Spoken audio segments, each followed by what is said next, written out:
Number of real roots, real root बताने हैं आपको इस इक्वेशन के। 2 log 2 x square minus 2x is equal to x minus 2, इस 2 की पावर में है। तो ये वाली जो वैल्यू है ये 1 होती है। a log a किसके इक्वल होता है 1 के। तो ये 1 हो गया, इसको हटा देंगे यहाँ से। क्या हो गया x square minus 2x is equal to x minus 2। इसको इधर ले आओ, इक्वालिटी दे, इक्वेशन आ जाएगी आपके पास। x इधर आएगा तो माइनस का 3x हो गया प्लस 2 इज इक्वल टू 0। इसके फैक्टर बना के x की वैल्यू निकालो यहाँ से। क्या बनेंगे इसके factor? x minus 2 x minus 1 ये आ जाएंगे इज इक्वल टू 0। तो x की वैल्यू क्या क्या आ गई 1 हो रहे, ये दो वैल्यू आ गई हमारे पास। अब ये यहाँ पुट करके देखो क्या इसको सेटिस्फाई कर रही है दोनों वैल्यू, कोई सॉल्यूशन नहीं है, अदरवाइज नहीं है। तो अगर x इज इक्वल टू 1 रखेंगे हम, यहाँ पे 1 रखा तो क्या आउटपुट आ रहा है 2 log 2 1 का स्क्वायर 1 माइनस 2। इसने क्या रिजल्ट दिया यहाँ पे नेगेटिव। लॉगरिथम की वैल्यू माइनस में डिफाइन नहीं होती है, इसका मतलब 1 रिजेक्ट हो गया। 2 पुट करके देखेंगे तो क्या होगा 2 का स्क्वायर 4 माइनस 2 इंटू 2 ये भी 4 log 0 आ गया। 0 भी डिफाइन नहीं होगा, नेगेटिव वैल्यू में चला जाता है, इसका मतलब ये वैल्यू भी नहीं हो सकती यहाँ पे। तो इसके रियल रूट कितने आए, कोई वैल्यू एग्जिस्ट नहीं करती है यहाँ पे। 1 आ जाता तो 1 हो जाता, दोनों आ जाते तो 2 हो जाते, दोनों ही रिजेक्ट हो गया। तो हमारा आंसर क्या रहेगा यहाँ पे 0, कोई रियल रूट इसका नहीं। कर लोगे? नेक्स्ट,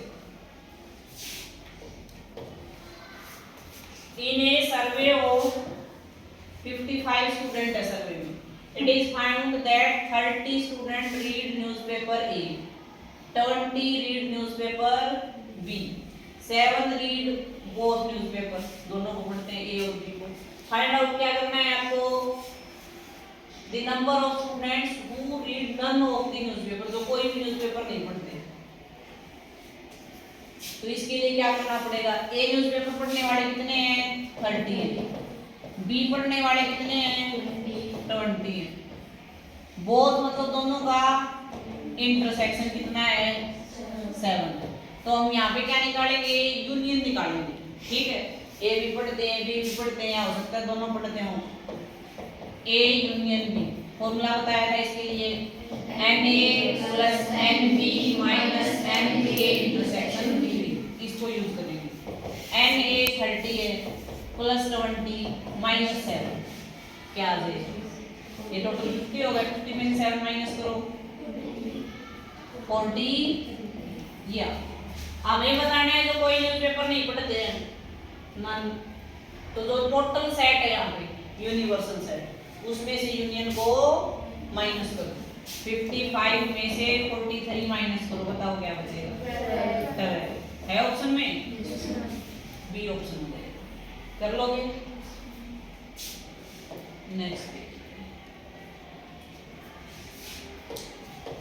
तो x सेटिस्फाइंग, x की कौन सी वैल्यू सेटिस्फाई कर रही है इस इक्वेशन को। क्या इक्वेशन है 2 की power sin square x minus 2 की power cos square x is equal to 1। तो अगर हम इसको वैसे सिंपलीफाई करेंगे तो इसका सॉल्यूशन बहुत बड़ा हो जाएगा। हम डायरेक्ट ऑप्शन से चेक करेंगे इसको, x की वैल्यू निकालनी है, x की वैल्यू दे रखी है ऑप्शन में, तो जिस वैल्यू को x की जगह रखने से लेफ्ट और राइट साइड दोनों इक्वल हो जाएंगी, वही करेक्ट है। तो फर्स्ट में इसने क्या दे रखा है k पाई, k किससे बिलोंग कर रहा है i मतलब इंटीजर। ठीक है, i का मतलब यहाँ पे इंटीजर पुट करके देखो, तो हमने मान लिया k की वैल्यू 1, k की वैल्यू 1 लिया तो क्या बचा पाई, इसका मतलब x की वैल्यू क्या होगी पाई। अगर इस इक्वेशन को सेटिस्फाई कर रही है तो यही हमारा रिजल्ट है। पुट करो यहाँ पे 2 sin square pi minus 2 cos square pi is equal to 1। देखो 1 के इक्वल आ जाएगा। sin पाई, sin पाई पे कितना होता है 0 होता है, sin 0, 0 का स्क्वायर 0 ही रहेगा। cos पाई डायरेक्ट पाई नहीं पता चल रहा है तो पाई को हम ऐसे लिख लेंगे 180 होता है पाई 180 प्लस 0 या 180 माइनस 0 कुछ फर्क नहीं पड़ता है। कौन सा क्वाड्रेंट है? सेकंड। सेकंड में कोस क्या होता है? नेगेटिव। लेकिन सुपीरियर लगा हुआ है कि पॉजिटिव वैल्यू रहेगी। कोस 0 आ गया। कोस 0 डिग्री कितना होता है? 1। 1 का सुपीरियर 1 हो गया 2 की पावर 1। देखो 1 के इक्वल आएगा क्या? 2 की पावर 0 1 होता है। 2 की पावर 1 2 इज इक्वल टू 1। क्या बचा? क्या -1 और 1 इक्वल होंगे? इसका मतलब फर्स्ट ऑप्शन है रिजेक्ट हो गया। सेकंड पे चले 2k + 1 है तो वही के की जगह 1 पुट कर दिया हमने तो कितना हो गया यहाँ पे 3 + 1 3 पाई। 3 पाई रखो यहाँ पे। अब ये पाई की जगह अगर 3 पाई करते हैं यहाँ पे हम तो रिजल्ट क्या आएगा? ये 3 पाई हो गया है तो 3 पाई में भी उतना ही रहेगा। cos पाई अगर 0 है तो sin पाई 0 है तो sin 3 पाई भी 0। 2 की पावर 0 2 की पावर 1 वही रिजल्ट आएगा -1 = 1। तो ये ऑप्शन भी रिजेक्ट हो गया। थर्ड पे चले यहाँ अगर 1 रख दें अगर इसमें k की जगह 1 रखेंगे तो कितना हो गया 3 π/2। ये वाली वैल्यू यहाँ पुट करो क्या आएगा? k की जगह 1 पुट कर रहे हैं तो 3 π/2 हो गई k की वैल्यू।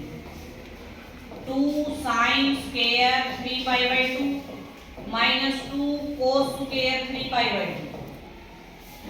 अब sin 3 π/2 कितना होता है? 3 π/2। तोड़ दो इस एंगल को, यहाँ पे सोल्व कर लो पहले लिख के।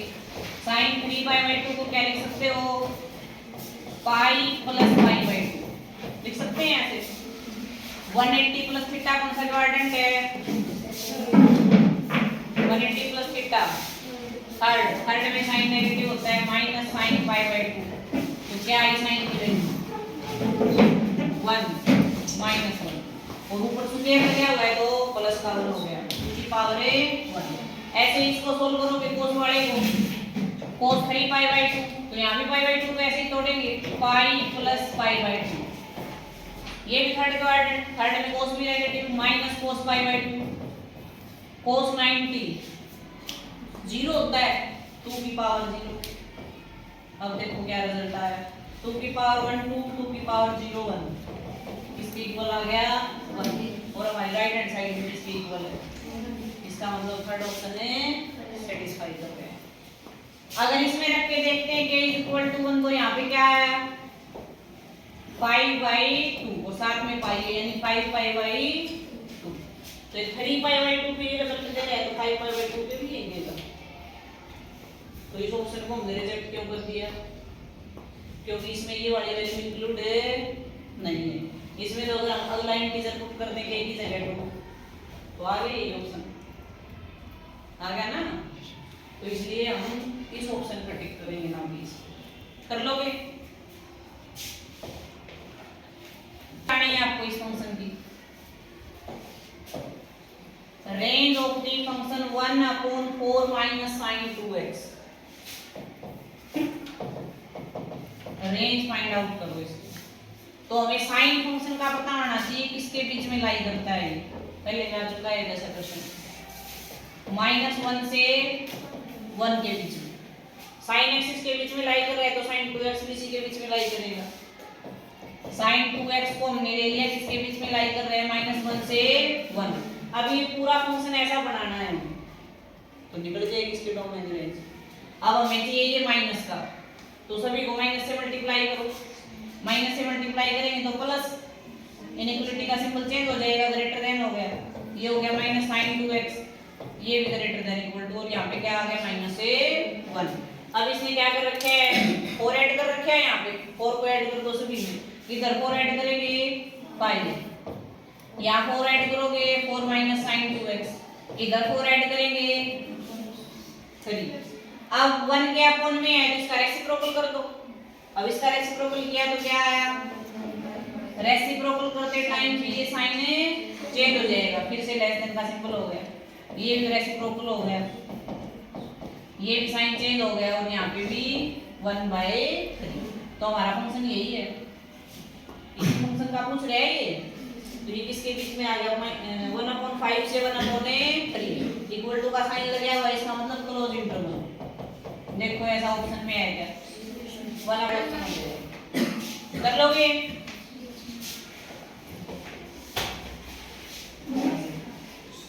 fx है mod of cos x minus sin x, आप डैश π/3, आप डैश डैश का मतलब यहाँ पे इसका डेरिवेटिव करो, उसके बाद π/3 पुट करना है, ठीक है। लेकिन ये मॉडुलस लगा हुआ है तो पहले मॉडुलस को हटाना पड़ेगा। fx जो फंक्शन है वो क्या है, mod cos x minus sin x।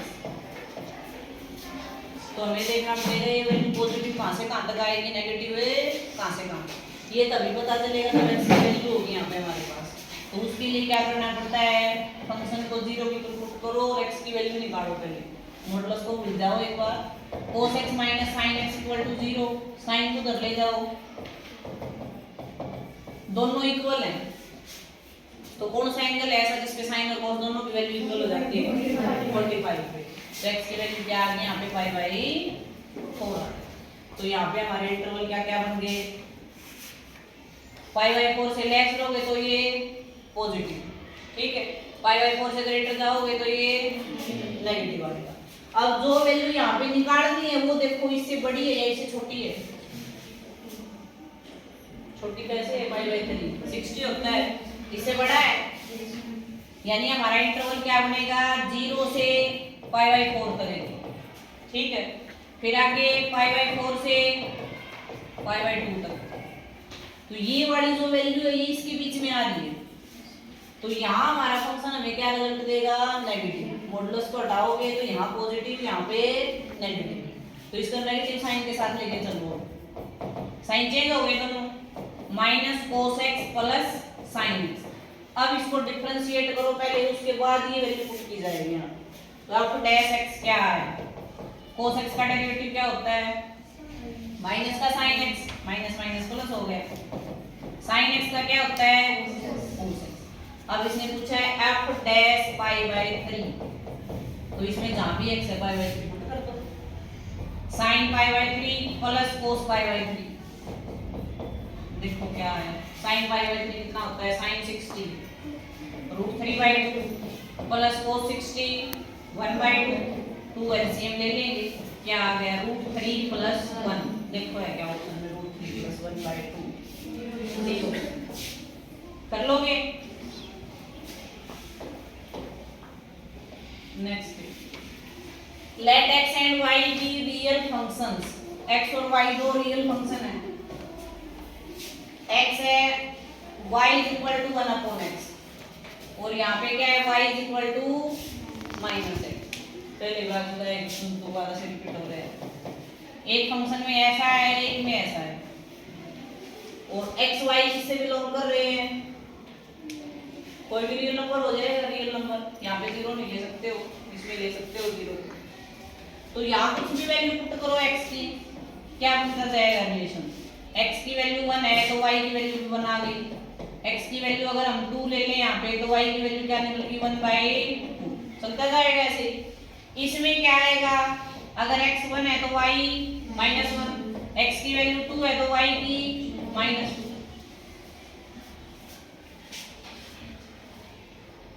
तो यहाँ पे क्या पूछ रहा है, ऑप्शन पे देखो क्या पूछा है, इंटरसेक्शन पूछ रहा है। हमने दो सेट बना लिए, ये सॉल्यूशन आ रहा है, उनका पूछ रहा है क्या इंटरसेक्शन x के इक्वल है, क्या इंटरसेक्शन y के इक्वल है, या इंटरसेक्शन फाई पट्टी सेट है, या यूनियन x आएगा। तो यहाँ तो कुछ भी कॉमन नहीं है, नहीं यूनियन करने पे ये सेट आ सकता है, नहीं आएगा ना, तो कौन सा ऑप्शन करेक्ट हुआ, सी ऑप्शन, इंटरसेक्शन है वो इम्पटी सेट रिजल्ट दे रहा है। नेक्स्ट, ये नहीं आया है तुम्हारी किसी क्लास में, fx है एक पॉजिटिव रियल नंबर है, f of x plus 2 alpha किसकी, sorry plus fx equal to 0, ये हमें बताना है पीरियड ऑफ fx। तो यहाँ पे आपको क्या याद रखना है, कंडीशन होती है इसके लिए f of x plus alpha अगर fx के इक्वल आ जाता है तो अल्फा क्या कहलाएगा, इसका पीरियड। ठीक है, तो ऐसी सिचुएशन यहाँ पे लानी है हमें, इसको चेंज करके फिर पता चलेगा जो भी यहाँ पे आ रहा है, अल्फा आ रहा है, 2 अल्फा आ रहा है, 4 अल्फा आ रहा है, अल्फा बाई 2 आ रहा है। तो कैसे सोल्व करोगे, fx को कर ले जाओ, माइनस fx हो गए। लेकिन हमारा जो क्वेश्चन है उसमें क्या है, इधर प्लस का है। अब इसको हम प्लस का कैसे बनाएं, तो उसके लिए क्या करना पड़ेगा, पुट करो x की जगह x प्लस 2 अल्फा, तो नीचे की वैल्यू यूज हो गया, आगे फिर से x की जगह क्या रिप्लेस करना है, x प्लस 2 अल्फा। अब x प्लस 2 अल्फा यहाँ पे पुट कर दिया x की जगह, और ये 2 अल्फा पहले से है इक्वल टू माइनस ऑफ, यहाँ x की जगह क्या चेंज हो गया, x प्लस 2 अल्फा। इधर वाले को सोल्व करोगे x प्लस 4 अल्फा आ गया। अब ये वाला देखो ऐसे का ऐसा आ गया, यहाँ ये किसके इक्वल है, माइनस fx, तो यहाँ इसकी जगह माइनस fx रखो। ये माइनस पहले से था और ये किसके इक्वल है, माइनस fx, माइनस माइनस मिलके क्या हो गया, प्लस आ गया, प्लस क्या fx के इक्वल। आगे ऐसी कंडीशन तो यहाँ पे थी, तो यहाँ पे x में क्या ऐड हो रहा है, 4a अल्फा, तो इस फंक्शन का पीरियड क्या है, 4 अल्फा। ठीक है, नेक्स्ट देखिए, ये भी पिछली वीडियो में आ चुका है। ए और बी दो सेट हैं, 2 एलिमेंट्स और 4 एलिमेंट्स हैं दोनों में, ए सेट में 2 एलिमेंट, बी सेट में 4 element. Then number of subset of A cross B है 3 और मोर एलिमेंट्स, 3 या 3 से ज्यादा एलिमेंट होने चाहिए ए क्रॉस बी में। तो बताओ कौन सा ऑप्शन आया था इसमें, या तो होगा सभी को बी ऑप्शन, 290। कैसे आया था, टोटल एलिमेंट कितने हो गए क्रॉस प्रोडक्ट में, 4 मल्टीप्लाई 2 ये टाइम। अब इसने कहा 3 और 3 से ज्यादा एलिमेंट होने चाहिए, तो कैसे सोल्व करोगे, 8c3 प्लस 8c4 कहाँ तक है, 8c8, इसको सिंप्लीफाई करना है तो क्या आ जाएगा हमारे पास, 290। ठीक है, कॉम्बिनेशन से कर लेना। नेक्स्ट देखिए, एक class has 175 student, total 175 student हो गए। The number of students studying one or more of subject in this class is below. Mathematics में है 100, फिजिक्स में है 70, केमिस्ट्री में 46, मैथ एंड फिजिक्स दोनों में 30 हो गए, math and chemistry 28, physics and chemistry 23, math physics and chemistry तीनों में हो गए 18। क्या पूछना चाह रहा है, number of students enrolled in mathematics alone, केवल मैथमेटिक्स में कितने हैं। तो ये वेन डायग्राम से सोल्व करो, कितने सेट बनेंगे, कितने सब्जेक्ट हैं, 3 सब्जेक्ट हैं, मैथ फिजिक्स और तीसरा क्या है, केमिस्ट्री। अब दो चीजें इसने दे रखी हैं वो लिखो यहाँ पे। मैथ के कितने स्टूडेंट हैं, 100 है, यहाँ पे आ गया 100, फिजिक्स के 70, केमिस्ट्री के 46। अब सबसे पहले लिखो तीनों का कॉमन पार्ट कितना है यहाँ, जो तीनों का इंटरसेक्शन है 58। अब ये वाला पार्ट हमें चाहिए सिर्फ ये ऊपर वाला, तो मैथ और फिजिक्स के इंटरसेक्शन पार्ट में से 18 को माइनस कर लो। मैथ और फिजिक्स का इंटरसेक्शन पार्ट देखो कितना है, मैथ एंड फिजिक्स का है 30, 30 में से 18 माइनस करो, ये आ गया। ये कॉमन पार्ट किसका है, मैथ और केमिस्ट्री का, ये देखो कितना है, मैथ एंड केमिस्ट्री 28, 28 में से 18 माइनस करो 10। अब ये क्या पूछ रहा है, ओनली मैथ, तो ओनली मैथ का पोर्शन कौन सा नजर आ रहा है, ये वाला। तो ये कैसे निकलेगा, टोटल जो मैथ का है, टोटल कितना है 100, उसमें से क्या माइनस करना पड़ेगा इन तीनों को, तो इन तीनों का एडिशन करो कितना आएगा, ये जो यहाँ पे लिखा हुआ है